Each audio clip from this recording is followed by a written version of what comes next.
Okay. I'm trying to keep it steady here.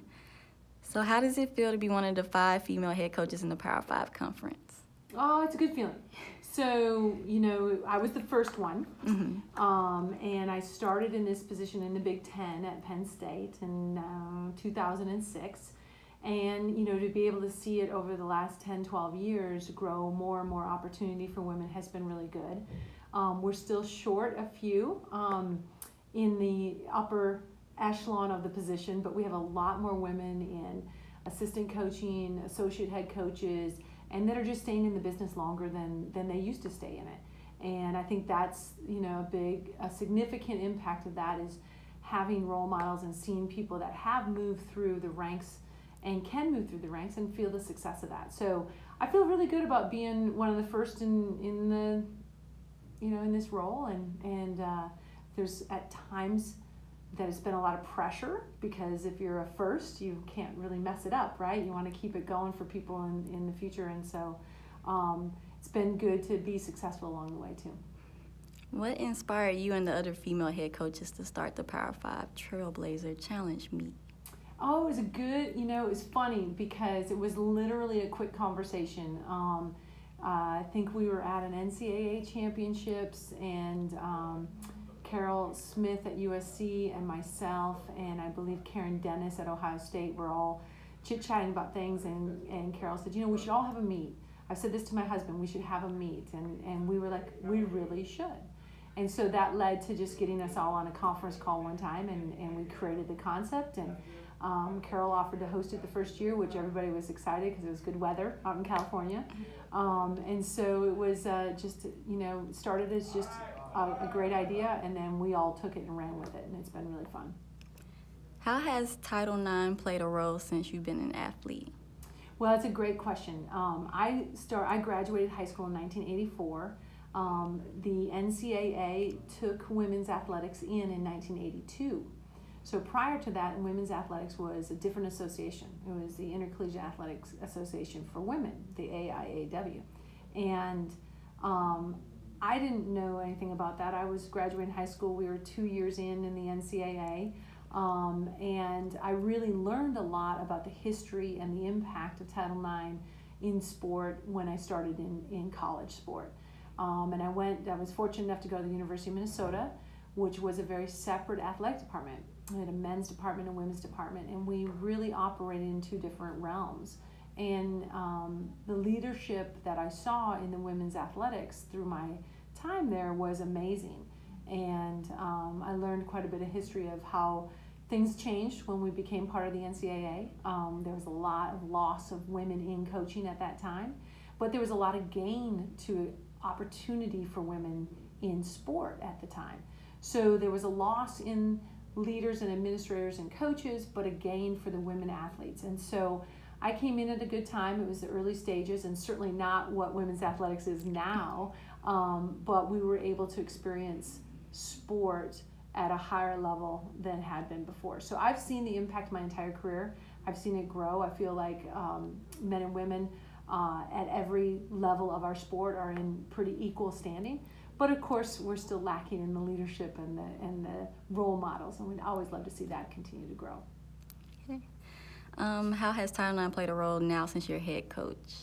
Title IX is given me an opportunity to, look at it in another vein as I mature in my professional life as well as my personal life, but definitely in my professional life as I get to my 50s and can look back at 30 years of the experience. You can really see the impact on the young people coming through and the opportunities that have been given to them. But for me as a professional, you can start to see how we're still lacking in the volume of experience and exposure for women. So I think Title IX is something that is absolutely necessary, but absolutely probably could use another boost as we move forward into the future. I believe women and men athletes/teams are treated equally. Why and what could be done to make college sports more equal? From my experience, I think I coach both the men and women, and so I can speak to that. Not a lot of women do. I think that our student athletes in our sport are treated equally. I feel like our men's program and our women's program across the country at all divisions in our sport of track and field and cross country have equal opportunity and great stuff. I think that we're stagnant in growth of our sport. I think our actual sport, our track and field association, should be doing more for our student athletes in our sport, and I would love to see that grow. But from my experience as a track and field and cross country coach, I feel like our student athletes have equal opportunity. I certainly see the differences amongst the different levels of sport across the nation. Being in a Power 5 for the majority, almost all of my career, I've been fortunate to have the resources, the elite ability to coach at a high level. But I do think that there's always room for improvement to making it equal across an entire athletic department or across the nation. Can you describe the importance of Title IX, how its effect has been over years? I think Title IX has worked very well to improve the opportunity for women and girls in sport. That has been a big premise. Of course, that Title IX goes well past sport and other avenues of the world, and the way in which we live our lives. But from my perspective of sport, it's provided a safe guard to making sure that things continue to be supported at a high level for women. Is it perfect? No. Is it managed perfectly? No. But I do think that the intended consequences of Title IX are being met. As a female head coach, has there been any instance where you feel as though you inspire young girls that they can be strong enough to lead a team? I hope I do that every day. I hope I do that every day. I think the position that I have, being able to be a director of a major institution, major Power 5 school, is really an important one to be able to stand in front of my teams, both men and women, and inspire that there are no limits, that there is no glass ceiling, that there's opportunity wherever you want to take it. And I hope that people are inspired by seeing me do what I love to do.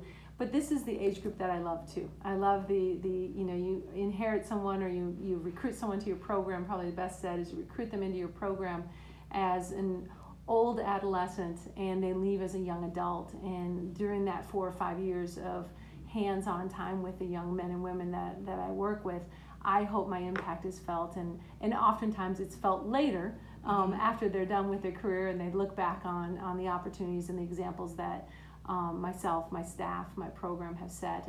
And so yes, every day I wake up with that hope that I'm inspiring. Since coaching positions are typically male dominant, was it intimidating when you first became a coach, especially with being a head coach?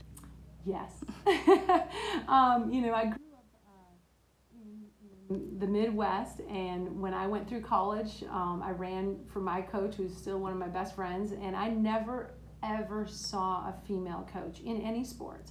And when I got done and I realized I wanted to coach, I graduated, and that's when I realized I wanted to coach. I went to my coach and I asked him about it, and I said, I don't know how you do this. Well, how do you start doing this? And so, he guided me in a good way, but it really took probably a couple years into my graduate program before I saw women doing what I wanted to do. So I naturally came by this without having any role models that were women, but there are many, many times that I've had situations in my professional career that I've had to either speak louder, be a squeaky wheel, take some hits that shouldn't have been given to me, or really have to fight for my viewpoint or my position to be heard. But I have to say, the men in my profession, even though we are extremely male dominant in our numbers, they also coach women. And so I think that there is of any sport, the men within my sport are very accustomed to dealing with strong women and powerful women, and it's more of a natural flow than maybe in some other sports. Have you faced any stereotypes with being a head coach? Oh yes, I always say that being the head coach is like you're driving the bus, and the only thing you can see is forward, that you're setting the tone for moving forward, but everything's going on behind you, and you really don't know what's going on behind you unless you have really great assistant coaches and really great leaders within your team. And so being stereotyped as a head coach, there's definitely some times where I missed being an assistant because you had an easier and more natural trust between your student athletes and you, because the head coach is the disciplinarian most times. And so that's a very big stereotype that is hard to overcome. And the other is, I think that what I have faced is you have to go about the emotional side of coaching very differently as a female coach. It doesn't work very well if I get hot and yell and scream and throw frustration out on a team or a student or a situation, whereas that might seem very inspiring if some of my colleagues do it. It's seen as trying to be motivating and inspiring and leadership style for a guy. For a female, it can seem overbearing, bossy, manipulative, or just straight up mean, even though it's the same messages. So you have to really recognize your audience and then also temper yourself to what that is. Do you think female coaches are expected to do more? Is there a sense of pressure?